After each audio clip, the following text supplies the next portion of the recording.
Graças a Deus. Eu quero meditar na palavra de Deus com você nesta noite. E eu creio que Deus vai falar ao seu coração. Você crê que Deus vai falar ao seu coração? Eu quero convidar você a abrir a sua Bíblia comigo em João capítulo 8.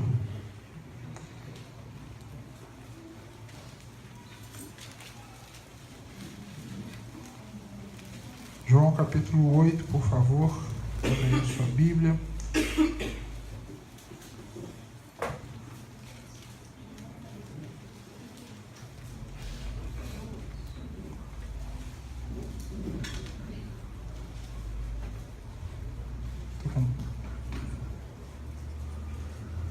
Deus é poderoso. Espera aí, irmão.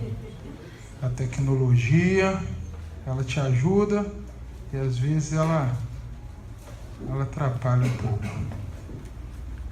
Cadê o trem? Vamos lá.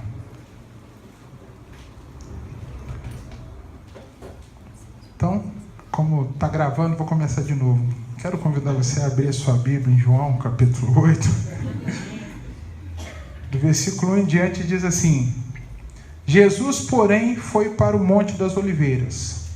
Ao amanhecer, ele apareceu novamente no templo, onde todo o povo se reuniu ao seu redor, e ele se assentou para ensiná-lo. Os mestres da lei e os fariseus trouxeram-lhe uma mulher surpreendida em adultério. Fizeram-na ficar em pé diante de todos e disseram a Jesus: Mestre, esta mulher foi surpreendida em ato de adultério. Na lei, Moisés nos ordena apedrejar tais mulheres. E o Senhor o que diz? Eles estavam usando essa pergunta como armadilha, a fim de terem uma base para acusá-la. Mas Jesus inclinou-se e começou a escrever no chão com o dedo. Visto que continuavam a interrogá-lo, ele se levantou e lhes disse: se algum de vocês estiver sem pecado, seja o primeiro a atirar pedra nela. Inclinou-se novamente e continuou escrevendo no chão. Os que o ouviram foram saindo, um de cada vez. Começando pelos mais velhos, Jesus ficou só com a mulher, e em pé diante dele. Então Jesus pôs-se em pé e perguntou-lhe: mulher, onde estão eles? Ninguém a condenou? Ninguém, Senhor, disse ela. Declarou Jesus: eu também não a condeno. Agora vá e abandone sua vida de pecado. Amém. Graças a Deus. Vamos orar, vamos falar com Deus. Pai querido, Deus amado, pedimos ao Senhor: venha falar o nosso coração. Que esta palavra, que esta instrução do Senhor nesta noite seja convertida por nós em ações, em práticas, ó Deus, em feitos no nosso dia a dia, para que o Teu nome seja ainda mais glorificado na nossa vida. Dá-nos dessa graça, que cada um que aqui está e veio à Tua casa, receba a palavra de Deus e a coloque em prática. A nossa oração, o nosso pedido a Ti, em nome de Jesus, e os que creem digam amém. Amém. Graças a Deus, louvado seja o nome do Senhor. Queridos, eu nunca havia apreciado esse texto da forma como eu vou apreciar. O título desta mensagem é Quando o Medo Toma o Nosso Coração. Não sei se você já, por alguma razão, teve o seu coração inundado por um espírito de medo. Um pavor se apoderou de você. Uma circunstância, uma dificuldade que fugiu ao seu controle. Uma situação diante da qual você nada podia fazer. Então você não tinha outra alternativa a não ser permitir que aquele medo invadisse seu coração. E dali por diante você começou a viver dias de terror, literalmente. Dias de medo, dias de pavor.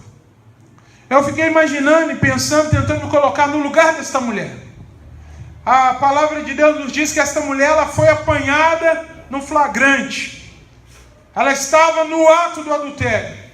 Ela estava com um homem casado, ou ela era casada e estava com outro homem.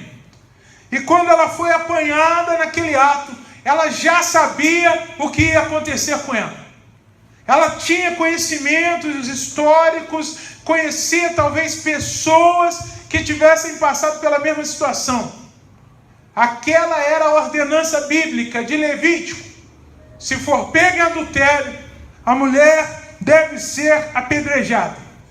E o apedrejamento é uma das sentenças mais antigas de morte.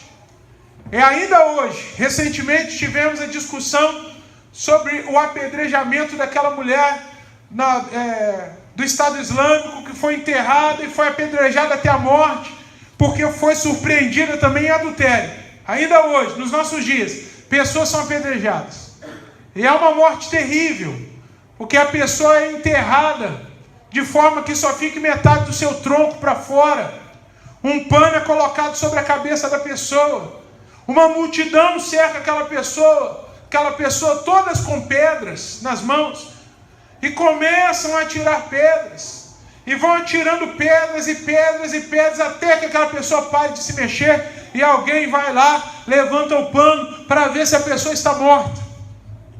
Então, uma morte terrível, uma morte angustiante, sofrida, porque se a pessoa tiver a sorte de morrer na primeira pedrada, bom para ela.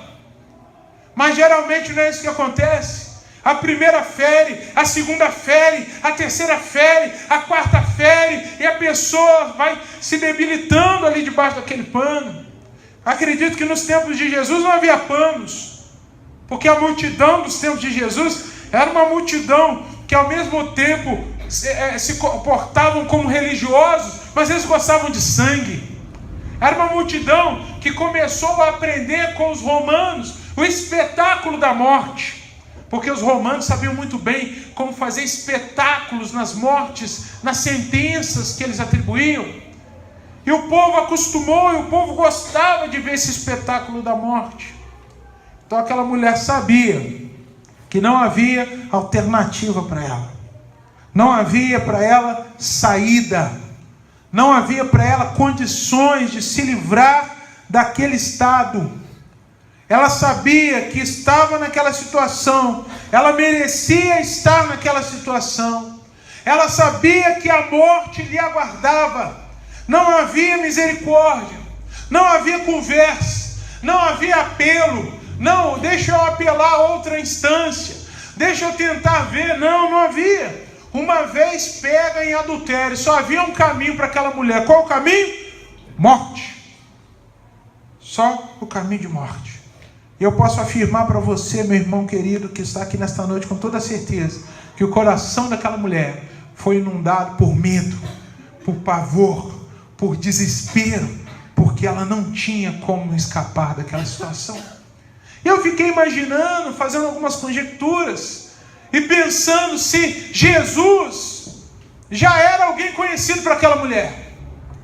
Fiquei pensando também se ela já sabia da intenção dos fariseus, saduceus e líderes religiosos de matar Jesus. Fiquei pensando também se aquela mulher recebeu ou ouviu alguma informação de que ela seria levada até Jesus para que Jesus a sentenciasse, para que Jesus condenasse. Se ela ouviu isso, ela saberia facilmente que tudo era uma armação para pegar Jesus. Então aquela mulher, ela tinha alguns pensamentos. Se tudo isso, se essas minhas conjecturas estiverem corretas, ela tinha alguns pensamentos. Estou perdido. Era o pensamento que ela tinha. Eu vou morrer. E Jesus é o próximo, porque estão armando para ele. Estão armando comigo. Ela sabia que fazia ou faria parte de um teatro, porque eles foram lá a fim de pegar Jesus, mas não estavam dispostos a aliviar para a mulher, porque sabiam que se aliviassem para a mulher, eles mesmos seriam punidos, porque a lei mosaica, a lei de Deus do Antigo Testamento era uma lei severa. Se o sujeito não punisse, ele era punido. Se o sujeito não matasse, ele era morto, porque era assim, olho por olho, dente por dente. A cultura dizia isso, os ensinamentos diziam isso, e a palavra respaldava, não porque Deus era um Deus mau, mas porque Deus estava separando uma nação, porque Deus estava mostrando como devia ser tratado o pecado, e como o pecado traria sobre a vida do homem consequências terríveis. Então ela sabia que mesmo fazendo parte de um teatro, a sua vida não seria poupada. Então Eu acredito que aquela mulher foi para aquele encontro com Jesus, arrastada. Jesus estava no templo, Jesus costumava ensinar, e essa mulher foi arrastada até Jesus. E quando chega perto de Jesus, a Bíblia diz que eles colocam essa mulher de pé. E acredito eu que essa mulher, pelo caminho, por onde veio, ela já veio sendo surrada, maltratada, puxada pelos cabelos, humilhada, envergonhada. Tudo isso fazia parte daquela história. E quando ela chega até Jesus, não é de se admirar que essa mulher já esteja fragilizada, suja, com uma aparência estranha, mas eles a colocam de pé diante de Jesus. A Bíblia diz isso. Eles colocaram aquela mulher de pé. E quando aquela mulher ficou de pé, eu acho isso impressionante. Jesus se inclina, a palavra de Deus diz. A mulher fica de pé e Jesus se inclina. E eu tenho aí uma grande lição para nós aqui nesta noite. A mulher foi colocada de pé, e o mundo às vezes nos coloca de pé também. O mundo, as circunstâncias às vezes tem essa capacidade até de nos colocar de pé, mas nos colocam de pé para nos acusar, nos colocam de pé para nos usar, nos colocam de pé para nos envergonhar. Meu irmão, não se iluda. Quando o mundo colocar você de pé, não é para fazer coisa bonita, coisa boa. Essa mulher foi colocada de pé, mas para que a sua vergonha fosse ainda maior, para que ela fosse vista por todos como uma adúltera. Imagine você o culto em que Jesus estava pregando. Jesus atraiu multidões. Quantas pessoas tinham ali? Quantas pessoas ficaram sabendo o estado daquela mulher? Ela foi colocada de pé, mas para sua vergonha. E Jesus se encurvou, Jesus se inclinou. E eu acho isso maravilhoso. Sabe por quê, meu querido? Porque Jesus, em todas as suas ações, Ele é perfeito, Ele é maravilhoso, Ele é grande. Até no momento de se curvar, Jesus ensina para nós que Ele se fez maldição em nosso lugar, que Ele pagou o preço em nosso lugar, para que nós estivéssemos de pé. Jesus, Ele teve que descer, para que você e eu estivéssemos aqui nesta noite em pé na presença dEle. Ele teve que pagar um preço. E essa postura tão simples de Jesus, talvez até despercebida por alguns, é uma postura que fala da humilhação de Cristo Jesus em nosso lugar. Enquanto o mundo tenta nos colocar de pé para vergonha, Jesus se abaixa para a nossa honra, para a glória de Deus se manifestar em nós. Então, é um cuidado de Deus. A vida daquela mulher, ela que estava com medo do seu futuro, e talvez sem perspectiva nenhuma em Jesus. Eu não acredito que aquela mulher foi num ato de fé, ela estivesse ali numa consciência de fé, ou num pensamento de fé. Eu não acredito que aquela mulher estava olhando para Jesus dizendo assim: Jesus, dá um jeito nisso, porque ela sabia que fazia parte de uma armação. E como um bom judeu, Jesus deveria concordar com a lei. Jesus não podia discordar da lei. Se Jesus dissesse assim: que é isso, gente? Não mata a mulher, não faça isso. Afinal de contas, Deus ama todo mundo. Se Jesus falasse isso, não só morreria a mulher, mas também morreria ele. A postura de Jesus ali, meu irmão, determinou não somente a sua vida, porque o texto parece que dá ênfase que Jesus, ele se esquiva muito bem, ele sai muito bem, mas Jesus não salvou só a si. Porque se Jesus responde errado, vocês acham que eles iam poupar a vida da mulher? Ah, agora a gente pegou Jesus, esquece a mulher. Você acha que eles iam fazer isso? Não, vamos matar a mulher e vamos depois, com requinte e crueldade, a gente mata Jesus. Vamos eliminar a mulher. Uma resposta errada de Jesus colocaria em risco não só a sua vida, fora de tempo, mas colocaria em risco a vida daquela mulher. Deus está cuidando. E sabe qual é a sensação que aquela mulher pode ter tido quando Jesus respondeu, quando Jesus se abaixou? Ela pode ter tido a sensação assim: esse Jesus não se importa, esse Jesus não se preocupa. E quantas são as vezes que esse tipo de pensamento ronda o nosso coração? Quantas são as pessoas, meus irmãos, que estão cercados por um pensamento que Deus não se importa com elas? Por quê? Porque se mantém em silêncio. Às vezes o silêncio de Deus é preservação para você. Às vezes o reclinar-se de Deus, o silêncio de Deus é nada mais nada menos que um zelo pela sua vida, e não uma fuga da responsabilidade, e não um descaso com o seu problema. Jesus estava ali pensando para responder sabiamente. Ele abaixou-se diante daquela multidão porque ele sabia que palavras erradas colocariam em risco a vida daquela mulher. Deus está cuidando de você. Às vezes o silêncio de Jesus, a pausa de Jesus, na verdade é uma grande manifestação do carinho e do cuidado dele pela sua vida. Você está com medo, você está apavorado, e como quem está apavorado, nós queremos respostas rápidas. Quem está com medo, meu irmão, precisa de ações rápidas, sim ou não? Não é verdade? Se você está com medo, se você está passando por um momento, se você está vivendo uma crise, se você não vê saída na sua situação, naquilo que você tem vivido, você quer que alguém haja por você ontem. Você quer um milagre hoje. Você diz assim: Senhor, tem misericórdia. Embora eu acho que aquela mulher não criou nenhuma expectativa com relação a Jesus, tamanha a severidade da lei, tamanha era a educação religiosa daquela nação, que não perdoava mesmo o pecado, principalmente pecados desse nível. Era bem provável que pudesse haver na mente daquela mulher qualquer sensação assim: se Jesus, ao invés de me defender, pelo menos eu morreria um pouco menos triste, sabedora de que alguém pelo menos disse: tenha misericórdia. Mas Jesus não disse isso. Jesus se ateve no seu silêncio por alguns segundos.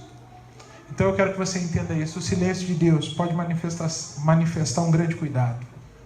O silêncio de Deus pode manifestar longevidade para você. E sobretudo longevidade espiritual. Não, Deus fala, Deus resolve, Deus faz hoje. E às vezes Deus deixa para fazer daqui a um tempo. E a gente não entende, a gente não compreende, e nós julgamos mal o nosso Deus. E Deus nos ama. Deus ama você, Deus ama a sua família. Deus sabe o quanto você tem sofrido. Quando aquela mulher se aproximou de Jesus, Jesus se inclinou, mas seu coração se ligou ao daquela mulher. E ele viu, e ele percebeu toda a sua dor, toda a sua frustração, toda a sua angústia. Percebeu o seu erro, a sua tolice, os caminhos errados por onde aquela mulher andou. Mas Jesus se manteve em silêncio, buscando de Deus uma resposta, para que a sua resposta não matasse, mas produzisse vida. Produzisse vida. Quando Jesus abre a boca para falar, Jesus surpreende a todos. Porque a fala de Jesus não é uma fala que seguiu um fluxo comum. Se alguém lhe pergunta algo sobre alguém diante de uma sentença tão cruel, é bem provável que você diga: não faça isso. Não haja assim. Não maltrate essa pessoa. Mas Jesus, ao invés de elevar a mulher, Jesus, ao invés de pegar aquela mulher e colocá-la numa posição de destaque, dizendo assim: não, mas eu estou sondando o coração dessa mulher, afinal de contas ela é uma pessoa boa, ela tem alguma coisa de bom no seu coração. Não, Jesus não faz isso. Sabe o que Jesus faz? Ao invés de elevar a mulher, Jesus rebaixa todo mundo. E essa é a jogada de Jesus. Ao invés de destacar a mulher na sua defesa, ele puxa todo mundo para o grupo da mulher. Não tira a mulher de onde ela estava, mas coloca todo mundo no grupo onde ela está. Jesus diz assim: aquele que não tiver pecado, atire a primeira pedra. Pronto. Jesus colocou todo mundo no mesmo saco. Jesus colocou todo mundo no mesmo nível. Jesus apontou, e há estudiosos que dizem que Jesus gastou um tempo ali revelando pecados. Eu estava estudando esse texto. Há estudiosos que dizem que Jesus começou a apontar: você, por exemplo, você já fez isso, isso. Cara, aí ele foi sair. Você já fez isso, isso. Aí o cara pegou a pedrinha dele e jogou no chão. Você aí, que está com esse caial grande, você fez isso. Você lá, está preparado? Aí o cara já largou a foi embora. E antes de Jesus talvez revelar o pecado de todo mundo, meteram o pé. Foram embora. Você, rapaz, está aí querendo pelejar aqui, está no adultério também.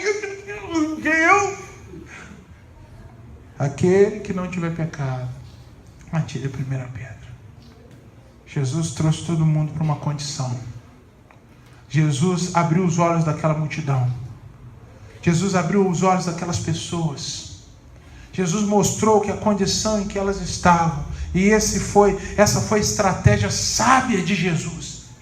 Você não é melhor. Estão juntos. Todos carecem da graça e da misericórdia de Deus. Todos carecem do perdão. A Bíblia diz que o verdadeiro amor lança fora todo medo. Tem gente vivendo tem vivido uma vida de medo, de angústia, de receios, por talvez não entender a grande misericórdia de Deus. Você sabe que nós vivemos numa sociedade muito exigente. Nós somos muito exigidos de todas as formas. Você é exigido na escola, você é exigido no trabalho, você é exigido na igreja, você é exigido na sua casa. Todos querem que você esteja um passo à frente. Parece que todos nós nos tornamos atletas olímpicos. Estava olhando um vídeo de um rapaz que falou com muito equilíbrio e eu achei muito interessante. Ele disse assim, o problema para a mídia, ele falou, o problema é que a mídia acha que a Olimpíada se resume em 3 lugares. Ouro, prata e bronze. 4º lugar também é posição. 5º lugar também é posição. Ele estava falando por conta da felicidade dele ter chegado em 4º lugar. Estou muito feliz por ter chegado em 4º lugar. Não vou levar nenhuma medalha, mas eu estou feliz pelo meu esforço, pela minha dedicação. Então a Olimpíada não é só... E ele estava falando, e isso é uma fala de crítica a esse sistema, esse momento humano que nós vivemos, de cobrança, de performance, que você tem que ser melhor, que você tem que vencer, que você tem que isso, tem que ter aquilo. E essa cobrança, de uma forma sutil, ela vai nos sufocando. E se alguém sai fora dessa linha, por alguma questão, às vezes até uma questão de saúde, uma questão, uma situação de vida que a impede de avançar, que a impede de crescer, que a impede de estar seguindo um fluxo, essa pessoa se frustra. Eu não consigo, eu não tenho condições. E no reino de Deus, meu irmão, não há meritocracia. Não é uma meritocracia. O que é a meritocracia? Você está lá pelos seus méritos. Olha para o seu irmão, vê se ele é bonito. Fala a verdade. Ou não fala nada. Fica quieto. Não fala nada. Sei que ele é bonito. Irmão bonito. Eu sei que esse irmão que está do seu lado tem qualidades. Eu sei que ele sabe fazer coisas boas. Tem gente aqui que sabe fazer bolo como ninguém. Tem gente que sabe fazer uma comida como ninguém. Tem gente que tem habilidades com trabalhos manuais. Tem gente que sabe cuidar bem da sua casa, é um excelente profissional, é um excelente pai, é uma excelente mãe. Tem gente que paga suas contas em dia. Tem gente que honra a Deus naquilo que faz. Mas você não vai para o céu por mérito. Você vai para o céu se você depender da graça e da misericórdia do Senhor Jesus. Isso é a paz do amor que inunda o nosso coração. Porque no verdadeiro amor, o verdadeiro amor lança fora todo medo. A razão de você estar ou fazer qualquer coisa para Deus é porque Deus escolheu você, escolheu a mim. É porque o Espírito Santo de Deus tem feito uma obra na nossa vida. É porque Jesus pagou um preço alto na cruz por nós. É por isso. E Jesus apontou para aquela multidão envaidecida, soberba, acostumada a respeitar todos os princípios legais. Tudo era observado. Tudo era olhado. Mas Jesus disse para eles: se alguém aqui, o que estivesse em pecado, pode começar. Meu irmão, é impressionante que ninguém, nem aquele sujeito retardado que acha que não tem pecado, ficou. Porque você sabe que sempre tem um doidão que acha que ele... Que acha que ele é o melhorzão mesmo. Não, eu sou o melhor. Por isso que eu concordo com os estudiosos que Jesus deve ter apontado pecados específicos de algumas pessoas. Porque a comoção foi... A adesão, a debanda foi grande. Todo mundo debandou, não ficou um. Nem o chefe maluco lá ficou. Eu acho que Jesus olhou para 1, 2, 3, 4, revelou o pecado. O quarto já... Quando Jesus olhou para ele, pum. O que? Alguém vai ficar? Porque Jesus, a Bíblia diz, a postura de Jesus, se você não observou, Jesus fica, a mulher chega, Jesus está pregando, provavelmente de pé, a mulher chega, Jesus se inclina, eles insistem, Jesus se levanta, fala e se curva de novo. Jesus deixa aquela frase, aquela fala entrar nos corações.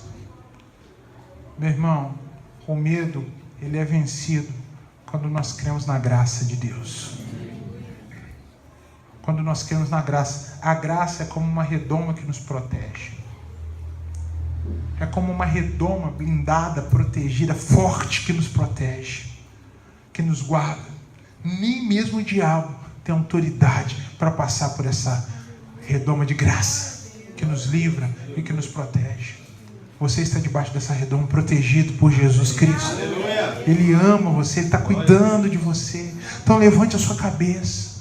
Levante a sua cabeça.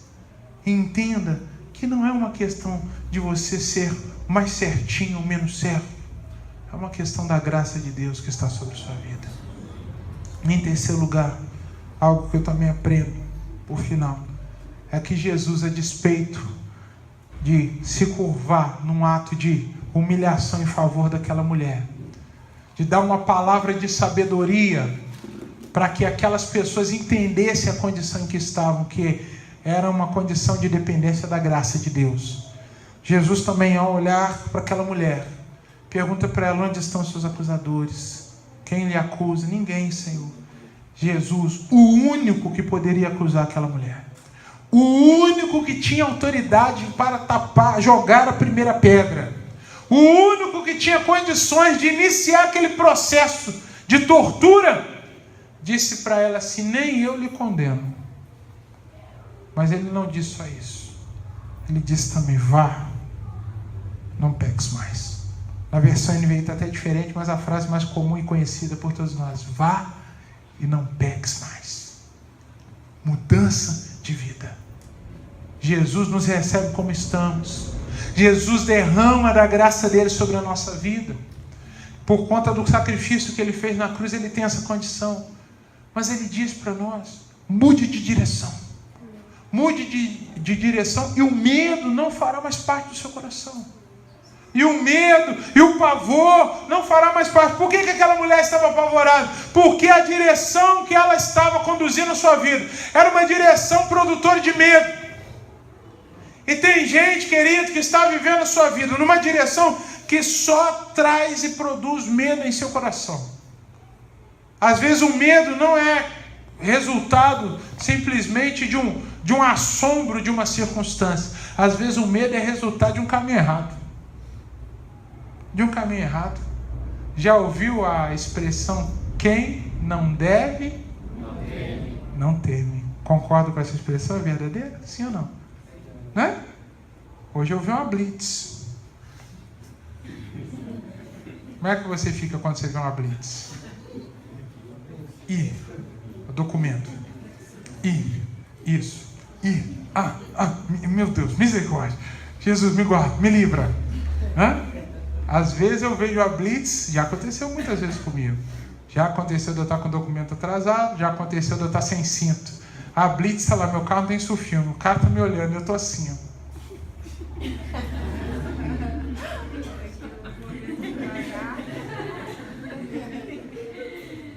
Esses dias teve um irmão aqui na igreja, eu vou contar, o irmão me deu um susto. Parei no sinal, eu disfarçadamente não fiz algo que eu não recomendo que você faça: olhar a mensagem do Zap.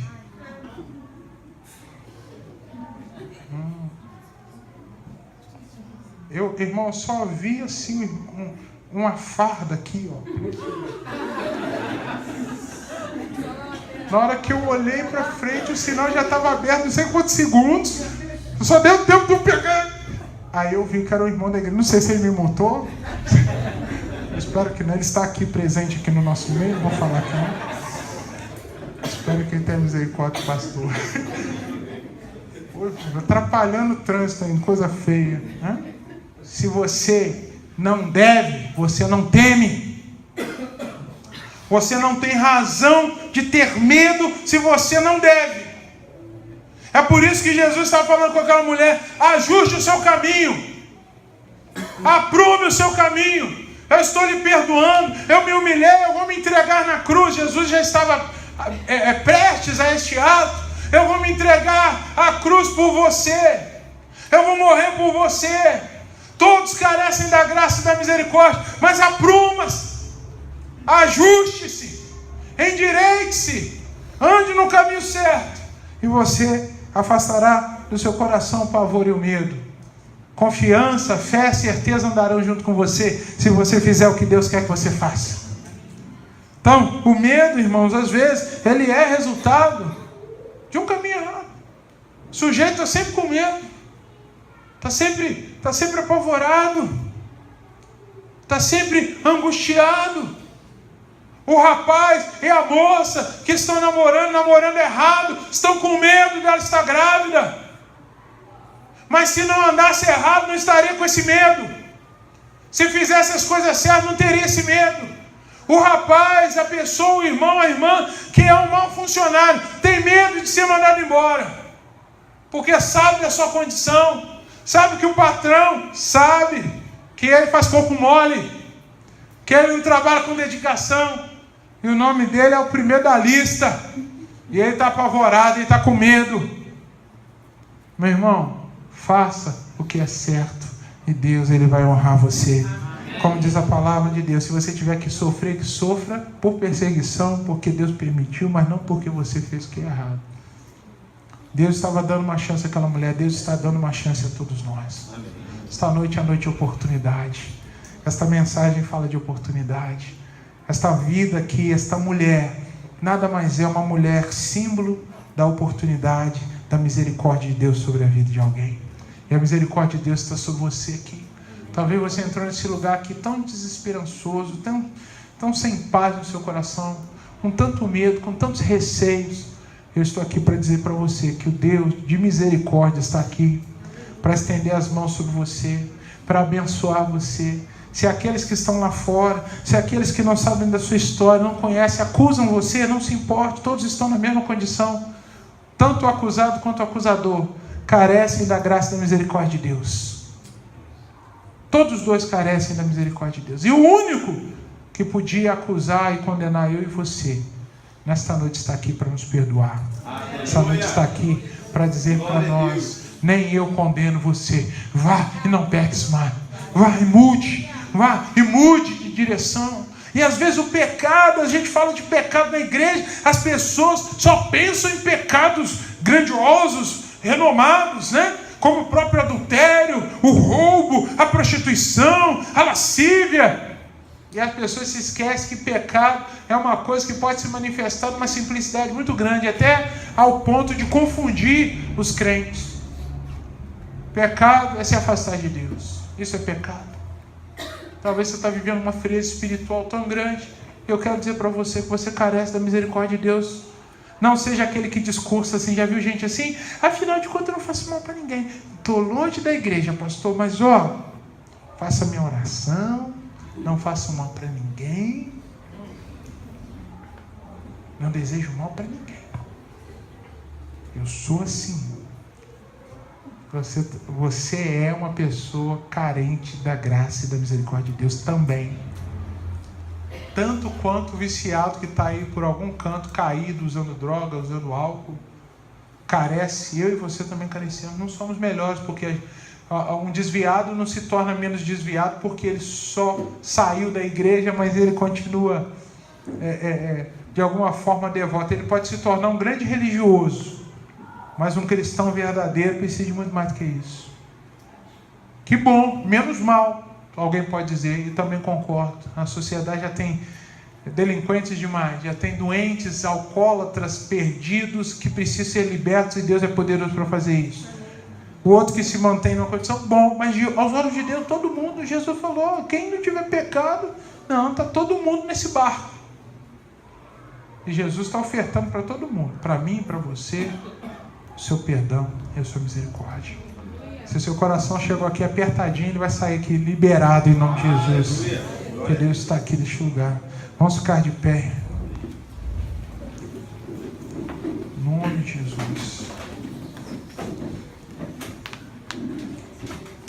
Não importa o seu erro, a sua falha. Deus é maior. Deus é maior e Ele cuida de você. Quero convidar todos a fechar seus olhos. Feche seus olhos.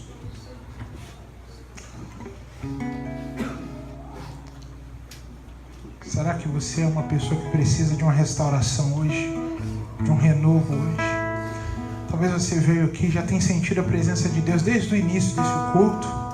Sentido essa presença gostosa do Espírito Santo. Tem percebido que Deus de fato está neste lugar. Talvez você seja esta pessoa que não quer sair daqui sem receber uma oração. Não quer sair daqui sem receber um toque.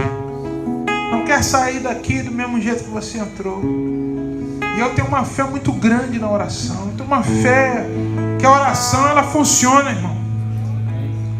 A oração marca, a oração muda. Eu conheço gente que entrou num culto como esse, simples como este. Entrou de um jeito e saiu mudado, e saiu transformado, saiu restaurado pelo poder do Senhor. E Deus está aqui nesta noite para restaurar, para renovar, para tocar no seu coração. Então, se essa palavra tocou em você, se essa palavra, você diz assim: eu precisava ouvir isso, precisava receber isso. Eu quero desafiar você a sair do seu lugar, numa fé, numa coragem, uma certeza de que Deus está cuidando de você. Sair aí do seu lugar e vir aqui à frente, para a gente orar, para a gente pedir a Deus, para a gente falar com Deus. Se você desejar essa oração, saia do seu lugar, vem aqui à frente, vamos orar, vamos pedir a Deus para que Deus nos restaure, vamos pedir a Deus para que Deus nos lave, nos purifique, para que a gente receba do Senhor seu perdão, sua restauração, seu renovo. E você não vai sair por essas portas do mesmo jeito que você entrou. Você não vai sair do mesmo jeito que entrou, porque Deus tem uma obra para fazer na sua vida.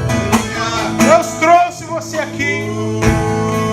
Deus trouxe você aqui para operar na sua vida, para derramar da graça dele sobre você. E ele diz para você: vá, meu filho, mas muda de caminho, muda de direção.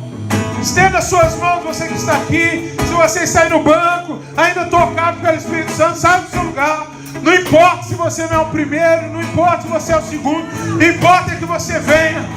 Venha orar, venha clamar, venha falar com Deus, venha pedir a Deus: Pai, eu preciso. Se não havia expectativa no coração daquela mulher, eu quero que nesta noite haja expectativa no seu coração, de um Deus que purifica, de um Deus que nos dá chances, de um Deus que nos dá oportunidade. Eu vou orar por você, junto com a igreja que estende as mãos e clama, como se você estivesse aqui, pedindo pela vida desses irmãos. Pai querido, Deus amado, aqui estão seus filhos, filhos amados do Senhor, filhos que podem estar sendo rejeitados pelo mundo, acusados, ó Deus, mas pelo Senhor não. O Senhor os ama, o Senhor é um Deus de misericórdia, de perdão. O Senhor é um Deus que restaura, o Senhor é Deus que renova, o Senhor é Deus que faz nova todas as coisas. Em nome de Jesus, em nome de Jesus, manifesta o teu poder, manifesta, Pai, a tua graça, tira e arranca todo medo, coloca, Senhor, no coração dos meus irmãos a paz que excede a todo pensamento humano. Ó Deus, em nome de Jesus, manifesta o teu poder aqui nessa noite. Se eles vieram aqui à frente, é porque eles creem no Senhor. Se eles vieram aqui, é porque a esperança deles está posta no Senhor. Há uma expectativa nos corações, aqui na frente, de serem restaurados, de serem renovados, de receberem do Senhor essa voz: nem eu condeno você. Que toda acusação caia por terra, mentira do diabo cai por terra, porque nós somos filhos amados de Deus. Nós somos filhos amados de Deus, lavados e remidos pelo sangue do Cordeiro. E aquele que nos lavou nos perdoou. Aquele que nos lavou nos perdoou. E se nós fomos perdoados pelo Senhor, se nós fomos perdoados por aquele que nos podia nos acusar, então nós somos mais que perdoados. Ó Pai, em nome de Jesus, em nome de Jesus, que a Tua graça, que a Tua misericórdia se manifeste em cada vida. Que o Senhor renove, que o Senhor restaure. Eu creio nesta noite aqui que o Senhor está dando uma nova oportunidade, uma nova chance de acertar, de andar pelos caminhos que glorificam e exaltam o Teu nome. Acende, Senhor, no coração dos meus irmãos uma chama pela Tua presença, um desejo pela Tua presença, por andar nos Teus caminhos, por fazer a Tua vontade, em nome de Jesus. Você que está aqui na frente, diga: eu recebo, em nome de Jesus, o perdão de Deus, e de hoje em diante andarei num caminho novo, para a glória e honra do Senhor Jesus. Aleluia! Vamos aplaudir o nosso Deus. O Senhor na nossa vida. Podem voltar aos seus lugares, em nome de Jesus. Oh, meu Deus! Agora você que ficou no banco, levante suas mãos comigo. Peça a Deus para ajudar você a se manter debaixo da graça. Ninguém é melhor que ninguém, queridos. Todos nós precisamos da graça. Se você ora muito, você precisa da graça. Se você ora pouco, você precisa da graça. Se você é crente fervoroso, você precisa da graça. Se você é um crente que está vivendo um momento de mornidão, você precisa da graça de Deus. Então clame por essa graça. Levante as suas mãos e diga: eu preciso dessa graça. Eu preciso desta graça sobre a minha vida. Eu preciso da Tua misericórdia. Eu dependo de Ti. Sem a Tua presença eu nada sou, meu Deus. Tem misericórdia na minha vida. Enche o meu coração com o Teu Espírito. Enche a minha vida com a Tua presença. Ó Deus, que esta graça infinita nos abrace nesta noite. Que sintamos o abraço desta graça, em nome de Jesus, da qual nós não somos merecedores, mas pelo sangue precioso de Jesus, nós temos esta graça sobre nós, que nos protege, que nos livra, e nós repreendemos toda acusação do diabo. Diabo, nós repreendemos você e seus anjos. Nenhuma acusação pode ser feita contra os eleitos de Deus, contra aqueles que estão dentro dessa graça. E nós estamos dentro dessa graça. Em nome de Jesus te louvamos e te adoramos. Vamos aplaudir mais uma vez ao nosso Deus.